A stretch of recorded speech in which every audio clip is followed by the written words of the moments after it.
அனைவருக்கும் வணக்கம். நான் ராஜேஷ். ஒரு மேனுவல் கியர் கொண்ட காரை ஓட்டுவது என்பது ஒரு தனித்திறமை மட்டுமல்லாமல் அது ஒரு சிறந்த கலையும் கூட. ஒரு மேனுவல் கார் ஓட்டுவது என்பது ஒரு அலாதியான இன்பம் அப்படின்னு சொல்கிறோம். என்னதான் இன்றைக்கு ஆட்டோமேட்டிக் கார்கள் வந்திருந்தாலும் அந்த மேனுவல் கியர் கார்களை ஓட்டும்போது கிடைக்கக்கூடிய ஒரு டிரைவிங் ஸ்கில் இம்ப்ரூவ்மெண்ட் அப்படிங்கிறது ஆட்டோமேட்டிக் கார்களில் கிடைப்பதில்லை. இது கண்டிப்பாக நீங்கள் ஒரு மேனுவல் கார் ஓட்டுறவங்ககிட்ட நீங்கள் கேட்டு பாருங்கள், அவங்க சொல்லுவாங்க. பொதுவாக ரொம்ப வருஷமாக ஒரு மேனுவல் கார் ஓட்டுறாங்கன்னு வைங்களேன், அவங்ககிட்ட கொண்டு போய் நீங்கள் ஒரு ஆட்டோமேட்டிக் காரை கொடுக்கும் பொழுது அவங்க என்ன சொல்லுவாங்க அப்படின்னா, கார் ஓட்டுறதுக்கு ஈஸியாக தான் இருக்குது, ஆனால் ஏதோ ஒன்று மிஸ் ஆகுது, ஏதோ ஒரு ஃபீல் மிஸ் ஆகுது அப்படின்னு சொல்லுவாங்க. அது என்ன ஃபீல் அப்படின்னா, நம்ம மேனுவல் கார்களை ஓட்டும் பொழுது அந்த கிளச்சை அழுத்தி கியரை மாற்றி அது பார்த்திங்கன்னா ஒரு ஹியூமராக இருக்கும், நல்லா இருக்கும். ஒரு வேலையை செஞ்சுக்கிட்டே இருக்கோம், நம்ம இந்த காரை நம்ம தான் ஆப்ரேட் பண்ணி கொண்டு போகிறோம் அப்படிங்கிற ஒரு ஃபீல் இருந்துக்கிட்டே இருக்கும். அதாவது அந்த கார் நம்ம கண்ட்ரோலில் இருக்குது அப்படிங்கிற ஒரு ஃபீல் நமக்கு இருக்கும். அதே சமயத்தில் ஒரு ஆட்டோமேட்டிக் காரை ஓட்டும் பொழுது எப்படி இருக்கும் அப்படின்னா, நம்ம ஆக்சிலேட்டர் மட்டும்தான் கொடுப்போம், ஏதாவது ஒரு கியர் மோடில் போட்டுட்டு ஆக்சிலேட்டர் கொடுப்போம், வண்டி போய்கிட்டே இருக்கும். ஆனால் மேனுவல் கார்களில் பார்த்தீங்கன்னா அந்தந்த சூழ்நிலைகளில் நம்ம சரியான கியர்களை மாற்றுவதும் கிளச்சை அடிக்கடி நம்ம அழுத்தி ரிலீஸ் பண்ணுவதும் பார்த்தீங்க அப்படின்னா அது சூப்பராக இருக்கும். அதே மாதிரி மேனுவல் கியர் கார்களில் நீங்கள் டிரைவிங்கை சூப்பராக கற்றுக்கொள்ளலாம். நீங்கள் ஒரு மேனுவல் காரை நீங்கள் அருமையாக கற்றுக்கிட்டீங்க அப்படின்னா உலகத்தில் உள்ள எல்லா கார்களையும் ஓட்ட முடியும். எப்படி அப்படின்னா, மேனுவல் காரையும் ஓட்டலாம், ஆட்டோமேட்டிக் கார்களையும் ஓட்டலாம். ஆட்டோமேட்டிக் காரில் எப்படி இருந்தாலும் சரி, அது எந்த மோடில் கியர் மோடில் இருந்தாலும் சரி, அந்த கார்களை ஓட்டி விடலாம். ஆனால் ஆட்டோமேட்டிக் கார் மட்டுமே ஓட்டுறவங்க மேனுவல் கார்களை ஓட்ட இயலாது. அதுக்கு நீங்கள் தனியாக கற்றுக்கிடணும். கிளச் கண்ட்ரோல், கியர் சேஞ்ச் பண்ணுறதெல்லாம் கற்றுக்கிடணும். இப்போது ஒரு மேனுவல் காரை நீங்கள் ஓட்டுறீங்க, ஸ்டார்ட் பண்ணி ஃபஸ்ட்டு கியர் போட்டு வண்டியை மூவ் பண்ணி கொண்டு போகிறீங்க. அதுக்கப்புறம் நீங்கள் செகண்ட் கியரை நீங்கள் தான் சேஞ்ச் பண்ணுவீங்க. அப்புறம் தேர்ட், அந்த ஸ்பீடுக்கு ஏற்றாப்பில் தேர்டு நீங்கள் சேஞ்ச் பண்ணுவீங்க. அப்படிங்கும் பொழுது அந்த ஃபீல் எப்படி இருக்கும் அப்படின்னா, அப்படியே ஃபஸ்ட்டு போட்டு அப்படியே ரவ் பண்ணி போயிட்டு செகண்ட் சேஞ்ச் பண்ணி அந்த கார் பார்த்தீங்கன்னா நம்ம சொல்கிறத அப்படியே கேட்டுக்கிட்டு நம்ம கூட வர்ற மாதிரி ஒரு அட்டாச்மெண்ட் ஏற்படும். அது பொதுவாக இந்த ஆட்டோமேட்டிக் கார்களில் மிஸ் ஆகும். ஏன் அப்படின்னா, ஆட்டோமேட்டிக் கார்களில் கியர்கள் தானாக மாறிக்கொண்டே இருக்கும் இல்லையா. நீங்கள் ஆக்சிடென்ட் கொடுக்க ஒரு குறிப்பிட்ட வேகத்தில் அது மாறிக்கிட்டே இருக்கும், அவ்வளோதான். அதை நீங்கள் ஃபீல் பண்ண முடியாது. ஸோ ஒரு மேனுவல் காரை நீங்கள் ஓட்டும் பொழுது உங்களுடைய டிரைவிங் ஸ்கில் இம்ப்ரூவ் ஆகிக்கிட்டே இருக்கும்.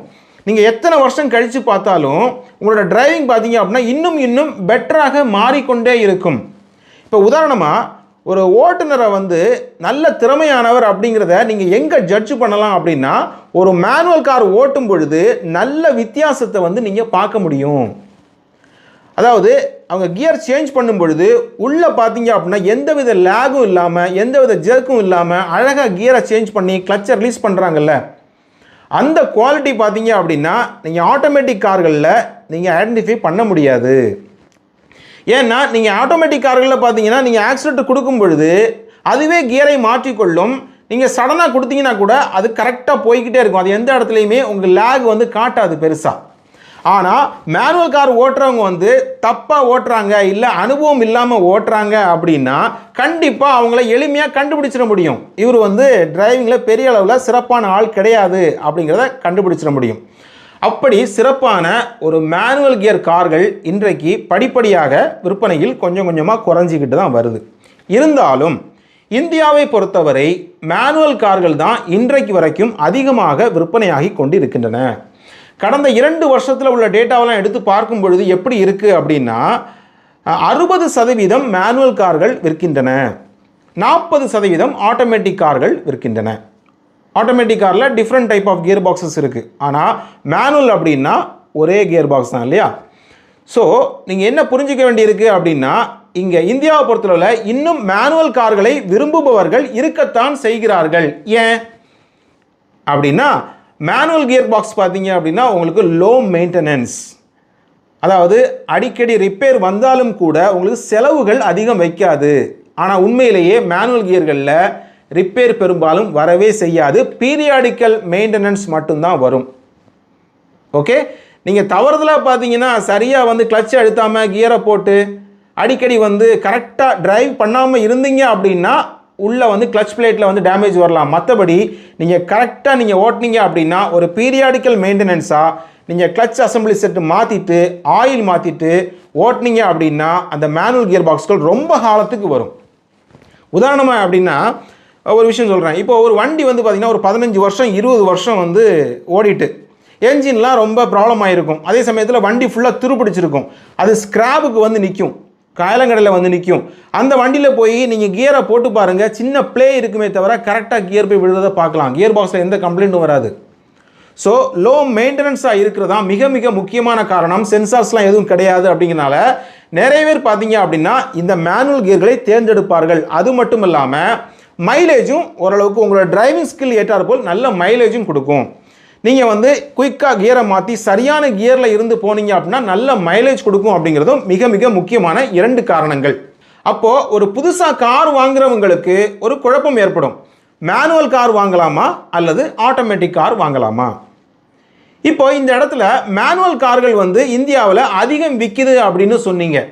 அப்போது ஆட்டோமேட்டிக் கார்களும் ஒரு 40% வந்து கடந்த 2 ஆண்டுகளில் விற்றுருக்கு அப்படின்னா அப்போது இந்த ஆட்டோமேட்டிக் காருடைய மார்க்கெட்டும் நல்லா வளர்ந்துக்கிட்டு தான் வருது.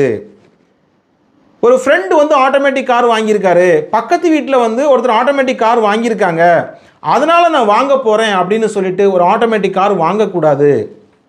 ஆட்டோமேட்டிக் கார் வச்சுருக்கேன் அப்படிங்கிறத ஒரு கௌரவமாக நினைக்கக்கூடாது. ஒரு ப்ரெஸ்டீஜியஸாக வந்து நான் வெளியே போயிட்டு நான் ஒரு ஆட்டோமேட்டிக் கார் வச்சுருக்கேங்க அப்படின்னு சொல்கிறதுக்காகலாம் ஒரு ஆட்டோமேட்டிக் கார் வாங்கக்கூடாது. உண்மையிலேயே உங்களுக்கு ஒரு ஆட்டோமேட்டிக் கார் தேவைப்பட்டால் கண்டிப்பாக உங்களுக்கு அது வரப்பிரசாதம் அப்படின்னு நான் சொல்லுவேன்.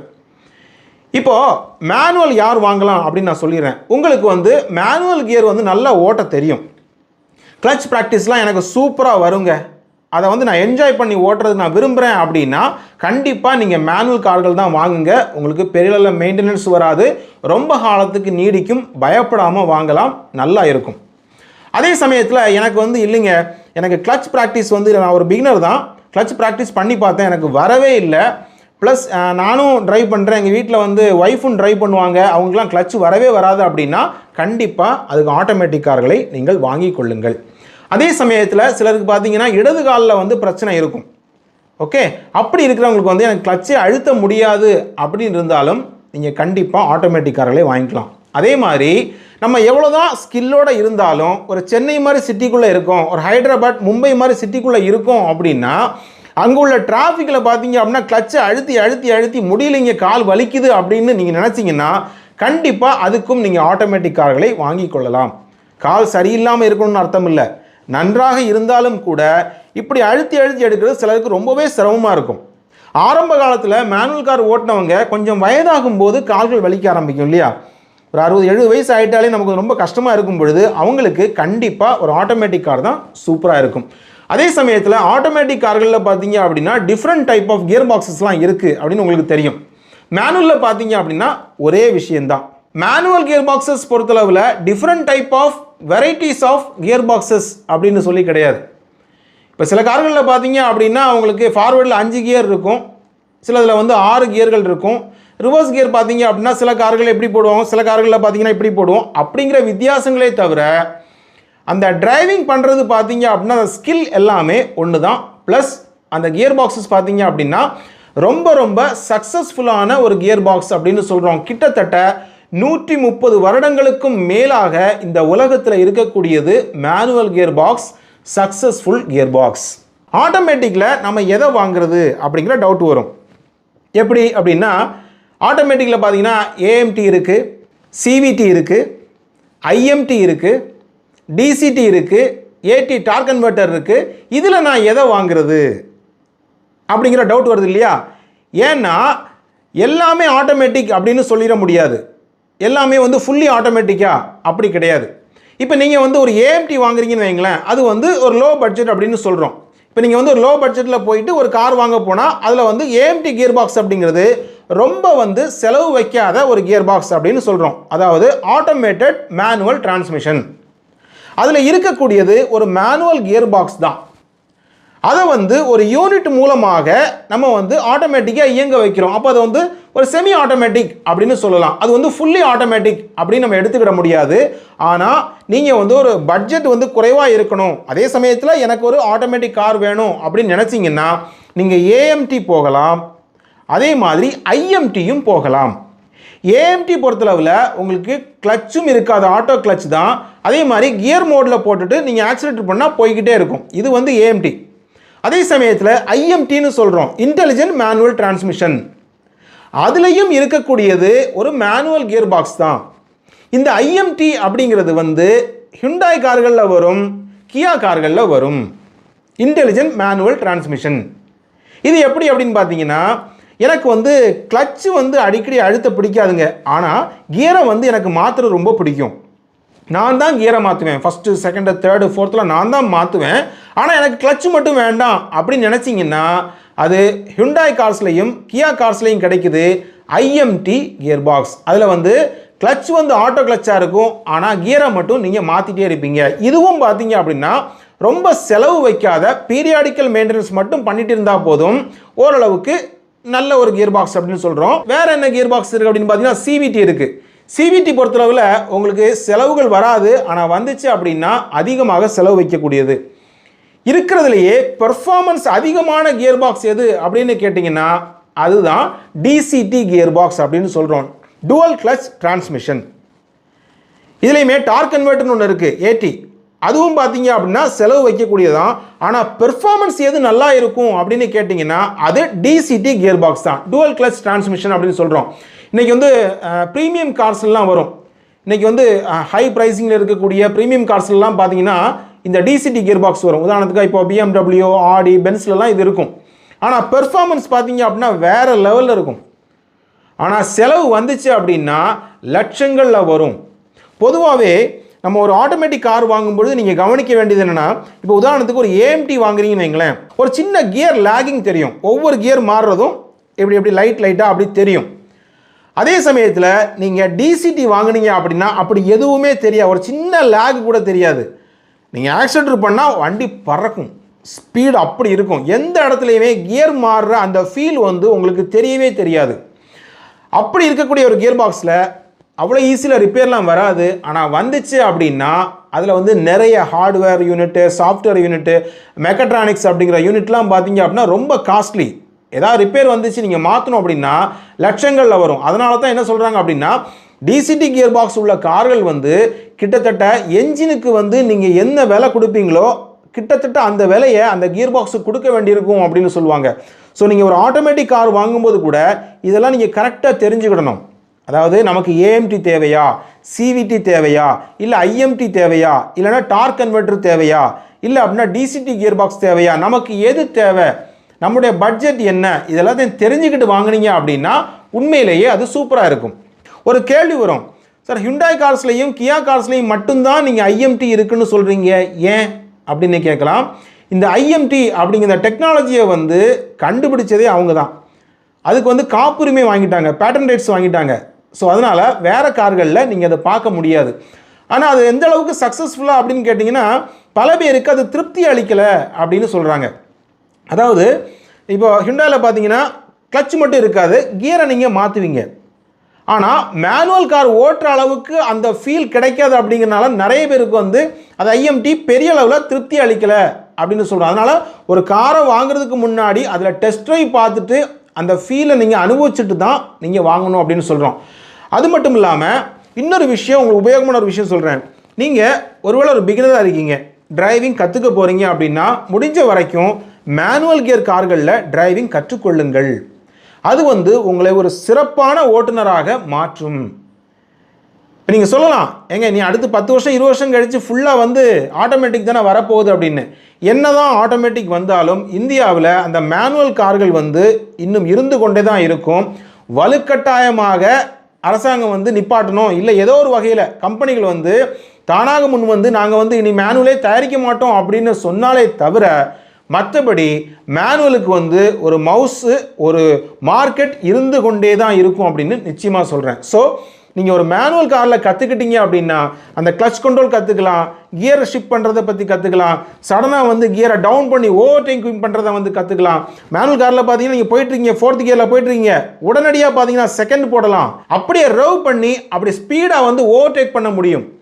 அதே மாதிரி 5th கியரில் போயிட்டுருக்கீங்க, உடனடியாக வந்து 3rd கியருக்கு மாற்றி அப்படி பிக்கப் பண்ணி போக முடியும். இதெல்லாம் பார்த்தீங்கன்னா ஒரு என்ஜாய் பண்ணி ஓட்ட முடியும் அப்படிங்கிற விஷயம்தான். ஸோ நீங்கள் ஒரு மேனுவல் கியர் காரில் வந்து டிரைவிங் கற்றுக்கிட்டா உண்மையிலேயே உலக அளவில் நீங்கள் எந்த காரை வேண்டுமானாலும் டிரைவிங் செய்து கொள்ள முடியும். ஸோ நீங்கள் வந்து மேனுவல் காரை நான் ஓட்ட போகிறது இல்லைங்க அப்படின்னா நீங்கள் ஆட்டோமேட்டிக் கார்களை வாங்கி கொள்ளுங்கள். ஆட்டோமேட்டிக் கார்கள்லேயே வந்து நீங்கள் டிரைவிங் பழகி கொள்ளலாம். ஆனால் மேனுவல் கியர் காரை ஓட்டக்கூடிய அனுபவம் என்பது ரொம்ப எளிமையாக சொல்லணும் அப்படின்னா நம்ம வந்து சோறை கையால் எடுத்து சாப்பிட்றதுக்கும் ஸ்பூனை வச்சு சாப்பிட்றதுக்கும் உள்ள வித்தியாசம்தான். அந்த ஃபீல் எப்படி இருக்குமோ அதே மாதிரி ஃபீல் தான் நமக்கு மேனுவலுக்கும் ஆட்டோமேட்டிக்கும் உள்ள வித்தியாசம். எனக்கு சோறை வந்து கையில் எடுத்து சாப்பிடும் பொழுது ஒரு உணர்வு ஏற்படுது, ஒரு ஃபீல் ஏற்படுது, ஒரு அட்டாச்மெண்ட் இருக்குல்ல, அந்த அட்டாச்மெண்ட் வந்து எனக்கு மேனுவல் கார் ஓட்டுறது மாதிரி ஃபீல் ஆகுது. ஓகே, ஸ்பூன் வச்சு சாப்பிடும்போது அதே சாப்பாடு தான் சாப்பிட போகிறோம், பட் ஏதோ ஒன்று மிஸ் ஆகுதுன்னு நம்ம நினைக்கிறோம்ல, அந்த ஃபீல் தான் மேனுவலுக்கும் ஆட்டோமேட்டிக்கும் இருக்கக்கூடிய வித்தியாசம். இப்போ அதிக செலவு வைக்கக்கூடிய கியர் பாக்ஸ் அப்படின்னு சொல்கிறோம், அதுக்காக அது ரிப்பேர் வந்துக்கிட்டே இருக்குன்னு அர்த்தம் இல்லை. ஒருவேளை ரிப்பேர் வந்தால் அதிக செலவு வைக்கும் அப்படின்னு சொல்கிறோம். அதில் பார்த்தீங்க அப்படின்னா சிவிடியும் செலவு வைக்கக்கூடியது தான், டார்க் கன்வெர்ட்டர் 18 சொல்கிறோம், அதுவும் நல்ல செலவு வைக்கக்கூடியது தான்.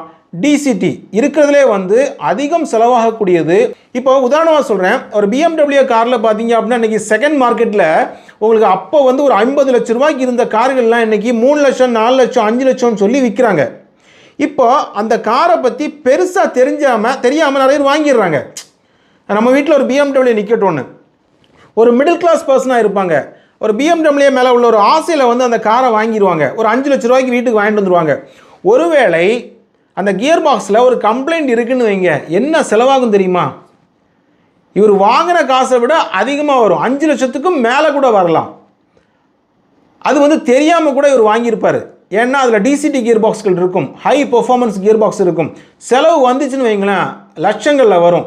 அப்போது ஒரு காரை வாங்கும் பொழுது அதில் ஆட்டோமேட்டிக்கில் என்ன கியர் பாக்ஸ் இருக்குது, இது எப்படி செலவு வரும், நிறைய பேர் என்ஜினை மட்டும் பார்ப்பாங்க. பட் நான் என்ன சொல்கிறேன், ஆட்டோமேட்டிக் வாங்கும்போது கியர் பாக்ஸ்களையும் எந்தெந்த கியர் பாக்ஸ்னு செக் பண்ணி கரெக்டாக நீங்கள் வாங்கிட்டீங்க அப்படின்னா அதுதான் உங்களுக்கான சரியான வாகனமாக இருக்கும். இன்றைக்கு பார்த்த இந்த தகவல்கள் உங்களுக்கு ரொம்பவே உபயோகமாக இருந்திருக்கும் அப்படின்னு நம்புகிறேன். தேங்க்யூ ஸோ மச் ஃபார் வாட்சிங் அவர் வீடியோஸ். தேங்க்யூ.